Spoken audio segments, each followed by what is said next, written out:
Sino yan? Yung informant ko, siya yung nagbibigay ng tip tungkol kay Dwayne Hernandez. Ha? Sagutin mo, dali! Hello? Sergeant Tomas. Hindi ka pa ba magpapakilala sa akin? Hindi na mahalaga kung sino ako. Pero, may mas mahalaga kang dapat malaman tungkol sa nangyaring nakawan sa jewelry store. Sige, magkita tayo.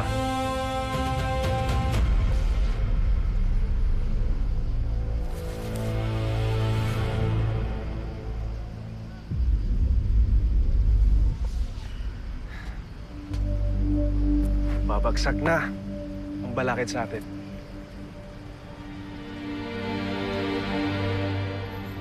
Sigurado ka na ba dyan?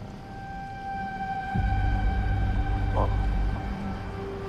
Pag napatumba natin si Dwayne, sa tulong ni Sergeant Tomas, ako ng pinakang pagkakatiwalaan ni Boss. Lalaki ng parte ng bigay ng pera ni Boss sa atin. Tapos magkakapera na tayo para makaalis sa buhay na to?